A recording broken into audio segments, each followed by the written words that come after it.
Welcome to the latest installment of the Homeschool Well podcast. This week's episode is a re-release from last year, March of 2025. You will be blessed by these 5 specific ways that homeschooling makes your kids smart. Why you should homeschool. This will be a great motivator if you're still on the fence about next year and continuing your homeschool journey, or maybe you have a friend who's considering homeschooling. If they come to mind, please do share this episode with them. It's empowering information, and that's how we grow our podcast, when you share it with friends. So we certainly would appreciate it. We'll be back soon with a new episode. In the meantime, we are cheering you on. Enjoy the info. Hi, Homeschool Mom. It's Kim here today, and I'm going to be talking about why you should homeschool. Now, even if you've already started homeschooling, this is still going to be great information for you. And if you're on the fence and you haven't decided whether or not you want to start homeschooling, this is really going to speak into your decision-making process. I'm going to go over 5 ways that homeschooling makes kids smarter. I mean, we have seen it in our own kids, Jenny and I, as they've gotten older. And we're just giving you our insight from our experience, why we think that any season in homeschooling helps your kids develop unique facets of their intelligence. I want you to keep in mind that Jenny and I have these unique perspectives of being able to compare traditional school settings, private school settings, our own homeschool journeys with our kids, and then them transitioning to young adulthood, her son in vocational education and my daughter in college, and now both of our younger sons are doing some dual enrollment things in their high school years. So this perspective of having all the teaching experiences and all the different settings that we've been in, I think also helps us gain these insights that people who don't work in education, now that's where we have this benefit as teachers, right? If you've listened to me before talk about how homeschool moms say, oh, you've been a teacher, homeschooling is natural for you. And Jenny and I always say, no, we had to unlearn our teacher things to homeschool. And it's a benefit sometimes to not have any educational experience. But when I'm speaking to you today, I feel like all of our different perspectives, our experiences, that has really given us some unique insight and been able to evaluate kids, how we see what they're able to do in the different settings, and to see the benefits of all of them, really. We're not knocking public school or private school, because obviously our kids have been in each. So I give you my perspective on why I think every parent, I really and truly believe this. I think every parent should try homeschooling at least for a month, because I believe that we all homeschool our kids. I mean, who taught your kid to walk? Who taught your kid to speak correctly? So whether you're on the fence about why you should homeschool or whether you have been homeschooling, I think that you are going to benefit from these 5 ways that homeschooling makes kids smarter. Before I get started, I want to point out a free resource. Grab the 7 homeschooling essentials checklist at the link in our show notes. It is a free download. We're going to give you a little bit of encouragement. 7 specific things you need to do in your homeschool. It will help you stay organized and focused on what is the most important thing. We created it to help you keep the big picture in mind. If you're just beginning homeschooling, this guide is going to help you get started with a strong foundation. If you've already been homeschooling, you'll refine your focus as you work through these points and personalize it for your unique family. We know you need these 7 important things in your homeschool journey because we made this at the end of our homeschool journey, just reflecting on what we would have wanted a veteran homeschool mom to give us. We also added in there our life verses from scripture. So you will find 5 of the most important bits of scripture that helped us, as well as beautifully designed graphics for each of them that you can use as little wallpaper on your phone or your computer. You'll also find more homeschool help with links to some of our most popular and helpful blog articles and podcast episodes. You need these 7 important foundations in your homeschool journey. So as soon as you can, click on that link in the show notes or go to thehomeschoolwell.com/checklist and get this gorgeous and helpful downloadable PDF from us, the 7 Homeschooling Essentials Checklist. All right, on with the 5 ways homeschooling is going to make your kids smarter. I'll tell you the 5 on the list, and then I'll go into more detail with them. Number 1 is homeschooling creates an intrinsic love of learning. Number 2, it increases an internal motivation to complete tasks.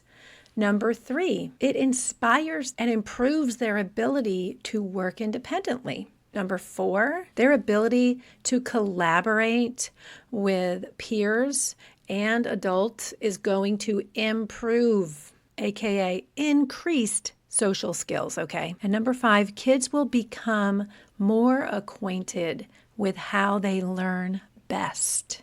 All right, now let's talk about each point in detail. Number 1 was homeschooling builds an intrinsic love of learning, because when you allow your kids to choose subjects and topics to really delve deeper into things that they're interested in, that they have a passion in, maybe it's just a season that they're really interested in something, and they get to kind of delve deeper into that interest, that really creates this intrinsic love of learning. There's no peer pressure, like in a classroom setting. Any kind of classroom setting has peer pressure, and I don't mean like kids making fun of you for wanting to learn something. Of course, that could happen, but I mean like the keep up pressure. We have to do 2 chapters a week in this book, and it doesn't matter if, you're not done learning about it. That's it. We have to move on. There is a scope and sequence, and we have to follow the scope and sequence. That doesn't exist in homeschool. Yes, of course, you can build that in and plan, but you can also take teachable moments and learning opportunities. We used to call it going down the rabbit trail. It felt like a hole sometimes. It would be like, oh my goodness, we're spending so much time on this really cool thing. We have to go do some math now, but we'll come back to it later. Why am I always picking on math? But anyway, just being able to really flesh out something that they're interested in, just for the sake of figuring out what learning really is. I'll give you a non-example. When my boy started in public school, and one of his math classes, they all had whiteboards, and this is high school, and they were to work out the problems on the whiteboard together in the class, and then hold up their whiteboard, and she would look at everybody's answer and say, oh, pretty much everybody got it right, so we'll go on to the next problem. Or, oh man, everybody got it wrong, but we have to move on anyway. Or maybe she would review it, but she didn't actually have time to go to everyone and help them figure out what they did wrong so that they could relearn it. If you wanted to do that, you had to meet her during lunch or after school or get a tutor. So homeschooling just provides that ability for kids to really follow through in the process of learning about something, especially when it starts with a fail that they had. I have this graphic. I just posted it today in our little Facebook group. Fail means first attempt in learning. And when you're homeschooling, you have the freedom to look at that fail and be able to process it again until you learn through it to the success part, that, oh, wow, I actually figured it out this time, or maybe you get to the point where I can't figure it out. I have to look at the answer, and then you still have learned it because you're looking at the answer and you're comparing it to what you did wrong. And you are still having this learning experience follow through. It makes this beautiful circle. And that continual pattern in a homeschool setting It builds pathways and neurons in the brain, right? This is what patterns do. And so that builds this intrinsic love of learning. All right, number 2 is that homeschooling increases an internal motivation to complete tasks. All right, getting your kids to finish their work can be very difficult in any setting, right? But of course, you have an intimate insight into what motivates your kid the best.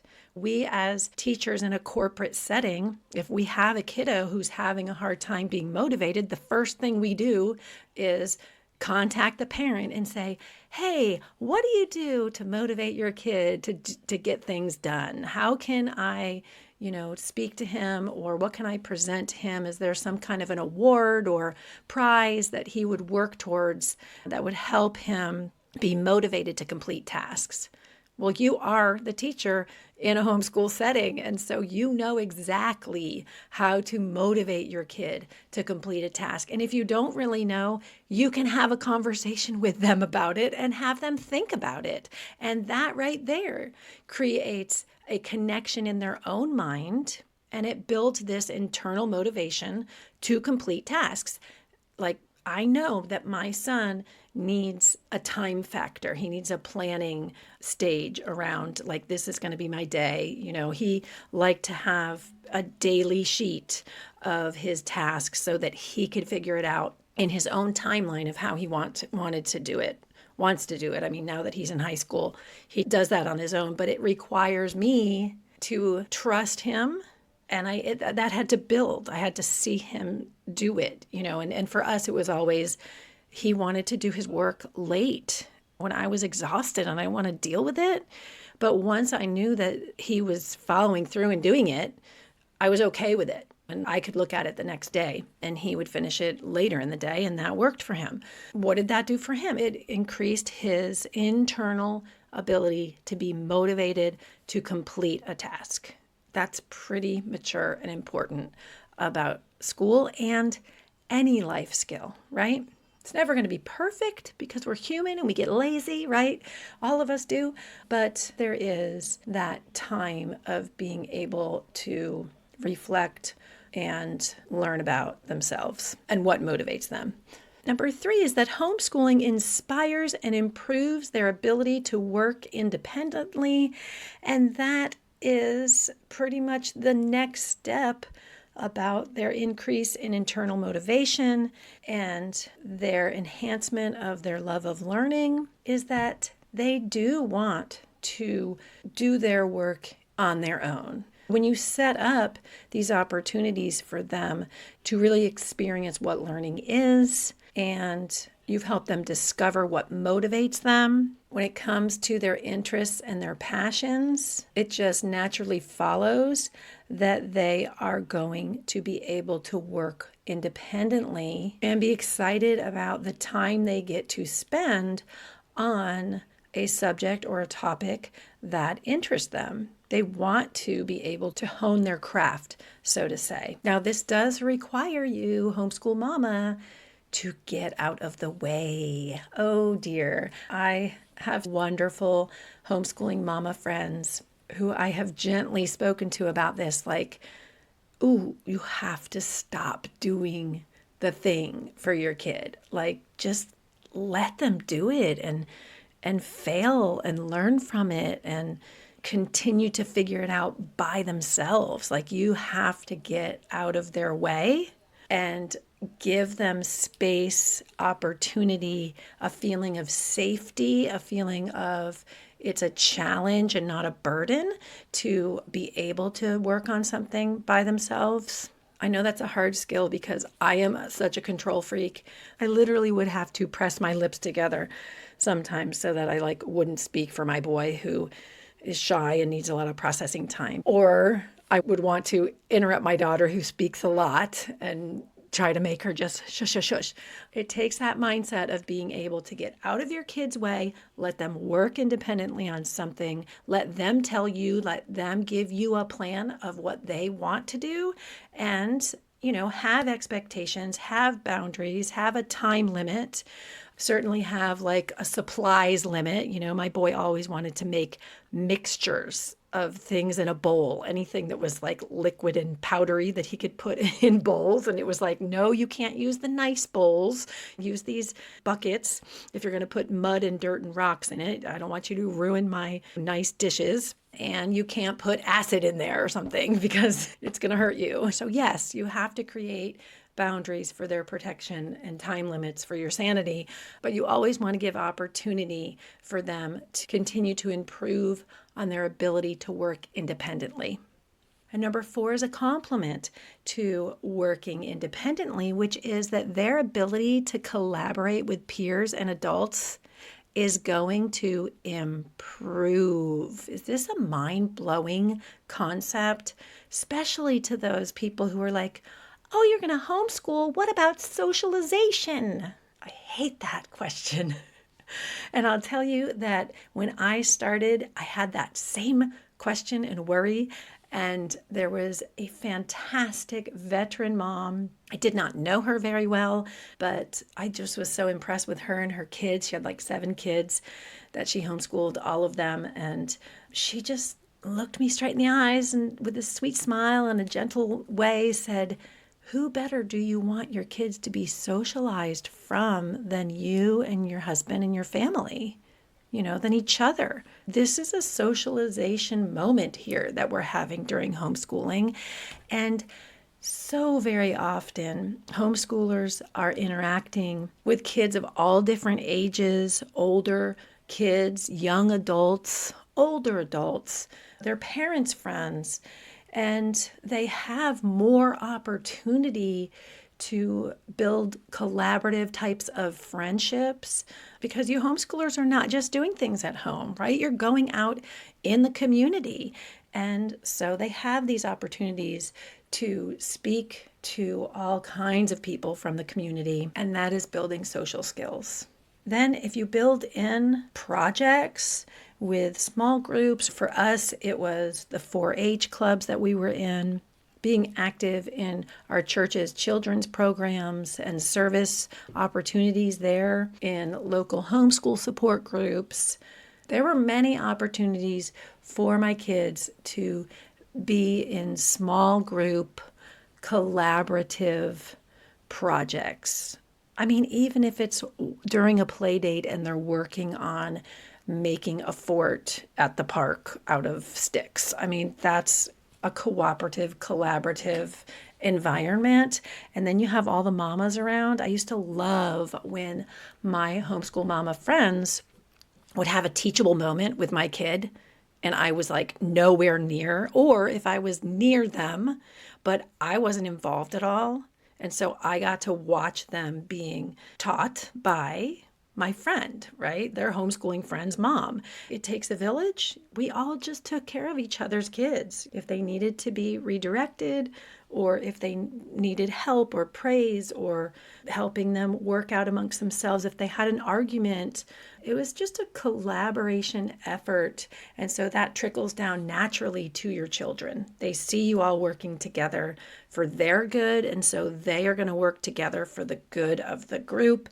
And then when they grow up and they get out into the world, that just extends from there. So there you go. That's my stand, that homeschooling actually increases social skills. And I will tell you that I have another homeschooling veteran mama who is also a college professor for many years. And she says that colleges actively recruit homeschoolers. They want homeschoolers in their programs, because they've experienced the fact that they're excellent students. They're excellent collaborators with their peers in the college setting.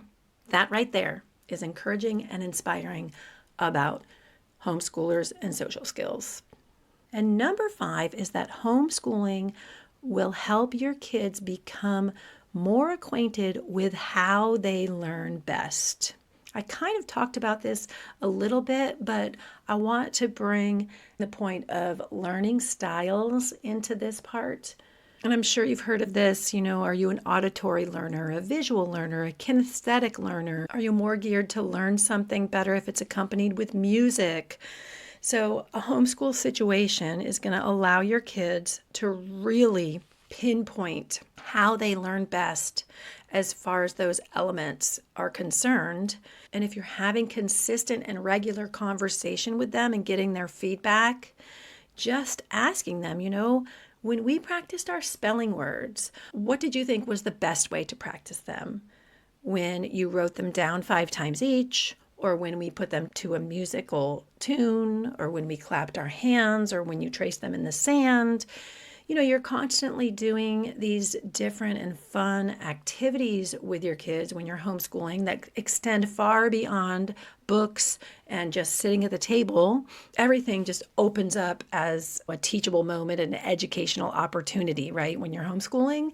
And so you just extend that to having a conversation with your kid about it and helping them realize what learning style is best for them. What is their learning style? You can also have them take informal assessments online, discovering the learning style of your child. I will tell you, as a classroom teacher, that would be gold to be able to know and then teach all the different styles in your classroom. And so when you're homeschooling, you want to take advantage of that. You want to teach to your child's learning style.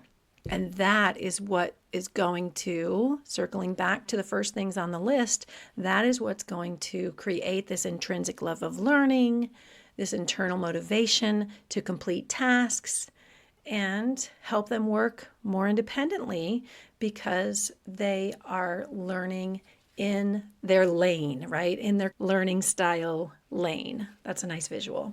And it can be more than one learning style that they are more drawn to. A multisensory approach at the beginning of your homeschool journey is very valuable for them to be able to then give you feedback on which was the most effective for them.